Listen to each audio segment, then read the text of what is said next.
Cameraman, साफ़ी हजरात, अस्सलाम वालेकुम। आज एक इंतहाई अहम और फौरी मसले के ऊपर आप असेंबली नासिर कुरैशी भाई, अरकान डिस्ट्रिक्ट कमेटी जावेद कुरैशी भाई, ज़हीर भाई और हमारे मुत्तहदा लेबर फेडरेशन के अशरफ बाजोई भाई मौजूद हैं। और जो हम आपके सामने लाना चाह रहे हैं चीज़ वो ये है कि बारहा इस प्रेस क्लब से भी रिपोर्ट हुआ, सिंध असेंबली में भी हमने आवाज़ उठाई कि जो शहरी इदारे हैं उनको ये हुकूमत जानबूझकर तबाह कर रही है। उन शहरी इदारों के ना सिर्फ वसाइल को लूट रही है बल्कि वो जो सर्विसेज दे रहे थे आवाम को उनको भी तबाह कर रही है। और इस पाकिस्तान पीपल्स पार्टी की हुकूमत का वाहिद मकसद ये है कि वो जो इनका नारा था कि जमहूरियत बेहतरीन इंतकाम है, तो ये बेहतरीन इंतकाम अपने मुखालिफिन से ले रहे हैं कि जहाँ पर इनको वोट नहीं मिलता, जहाँ पर इनकी नुमाइंदगी नहीं होती, उस नुमाइंदगी और वोट ना देने की सज़ा शहरियों को ये दे रहे हैं कि उनको पीने के पानी से महरूम रखा, उनको सेवेज के मसाइल में मुब्तला रखा। पूरा शहर नए सिरे से जो टूट फूट का शिकार हुआ है उसकी जिम्मेदार भी पाकिस्तान पीपल्स पार्टी, इसके नाअहल और करप्ट तरीन अवामी नुमाइंदे, वो बल्दियाती नुमाइंदे हों या इस शहर में मौजूद वुज़रा हों या अरकान असेंबली हो या अरकान दीगर जो इनके कौंसिल के अरकान है वो हों, वो सब मुलविस हैं। ताज़ा आप देखें कि वासा जिसका नाम बदल के, और सिर्फ नाम बदलने से इदारों की कारकर्दगी बेहतर नहीं होती, नाम बदलकर इन लोगों ने जिसका वासा था उसका नाम बदल के Hyderabad water and sewerage corporation कर दिया। उसके एक मुलाजिम ने 17 महीने की तनख्वाह की अदम अदायगी पर कल अपनी जान अपने हाथों खत्म कर ली, अपने आप को खुदकुशी करके, और इस बात का एहतजाज रिकॉर्ड करा दिया कि जब आप हमें हमारे मेहनत का मुआवजा नहीं दे सकते तो हम अपने बच्चों को किस तरह पालेंगे। मैं बात कर रहा हूं मोहम्मद हारिस वल्द अब्दुल सत्तार शेख की, कि जिसने कल खुदकुशी की। उसकी तदफीन में हम मौजूद थे, उसके घर के हालात देखें, वो एक शख्स नहीं है। ऐसे हालात घरों के वासा के जितने एम्प्लॉइज हैं, जो कॉन्ट्रैक्ट मुलाजमीन हैं, जो डेली वेजेस मुलाजमीन हैं, उन सब के घर के हालात ये हैं। 1650-1700 लोग हैं कि जिनको हुकूमत कोई तनख्वाहों की अदायगी नहीं कर रही। वासा से जो रेगुलर मुलाजमीन हैं उनकी तनख्वाहों की अदायगी नहीं हो रही। वासा के जो पेंशनर्स हैं उनकी अदायगी नहीं हो रही। और मैं नाम तो खाली वासा का ले रहा हूं, हैदराबाद डेवलपमेंट अथॉरिटी का भी यही हाल है।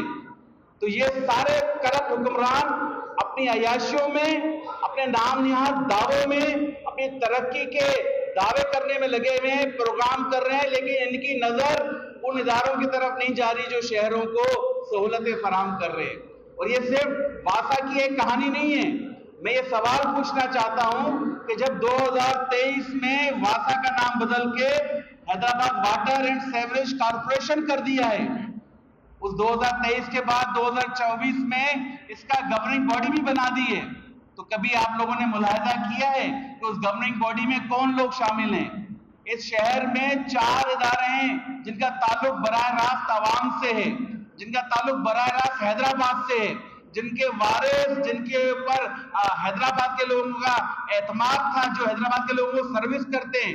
असूल तो ये होना चाहिए था कि उन इदारों की गवर्निंग बॉडी में जो मैं भी हूं, ये नासिर भाई भी है और आप सब है, हम हैदराबाद की वारिस बन के जरूर इसका तहफ़्फ़ुज़ भी करेंगे और इसका हक अदा करेंगे। मैं चाहूंगा कुछ बातें नासिर कुरैशी भाई आपसे करेंगे। बताया वासा की सूरत हाल शायद आप लोगों की नॉलेज में होगा। अब से कुछ देर पहले एक बच्ची हाला नाका पर डूब के गटर में मर चुकी है। इसका जिम्मेदार कौन है?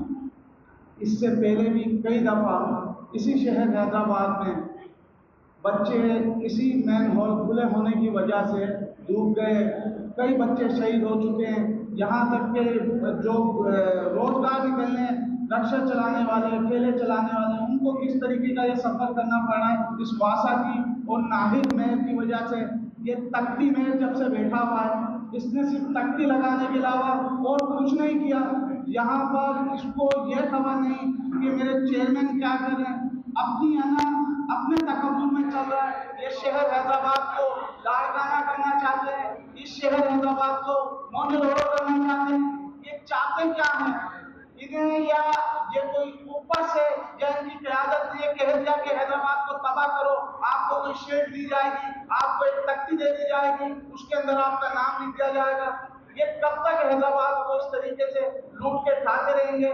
जिन्हें हैदराबाद के शहरियों का पता नहीं है, इन्हें ये तक नहीं पता कल जो हमारे एक भाई शहीद हुआ जिसने खुदकुशी की, उसके यहाँ पर उसको इतनी तौफीक नहीं कि जाके मैं उसके यहाँ पे ताज़ियत कर लूँ या जाके उनके घर के अब तो कुछ हालात देखूँ, लेकिन नहीं, यहाँ पर जो ये अब ये ज़्यादा से ज़्यादा ये कर सकते हैं, जो यहाँ पर वासा के जो सीओ हैं इनको हटा देंगे और हटाने के बाद नया लेके आ देंगे जो इनको उससे ज़्यादा मंथली पहुँचाए।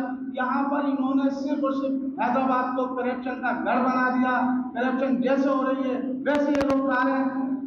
और इसके साथ साथ एक और यहाँ पर कुछ अरसे से, बल्कि 3-4 माह से तो कुछ ज़्यादा ये देखने में सुनने में सब आ रहा है, आप लोगों को भी हमसे ज़्यादा नॉलेज होगी, जिस तरीके से हवाई फायरिंग से मेरे हल्के PS-65 में फरीदाबाद के अंदर पुरानी बस्ती के अंदर 2 बच्चे, एक बच्ची और एक बच्चा शहीद हो चुके हैं। इनका जामिन कौन है, इनका जिम्मेदार कौन है, इनको आखिर कौन कब तक लगाम नहीं डालेगा?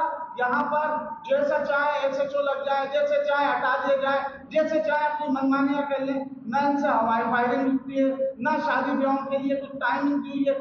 इन्हें वो पता जहाँ से इनको मंथलियां कलेक्ट करनी है वहां पर ये फौरन पहुंच जाते हैं। मंशा की बात करें तो वो भी उरूज पर है। तो ये आखिर कर क्या रहे हैं? अगर इनसे नहीं हो सकता तो इसी तरीके से आपने बहुत चीज नोट की हो, सिविल हॉस्पिटल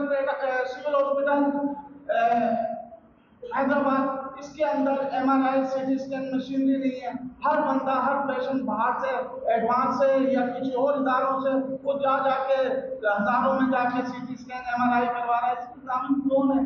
सिंध हुकूमत बिल्कुल नाअहल है। जो इधर उन्होंने बंदे बिठाए हैं वो उनसे बड़े नाअहल है।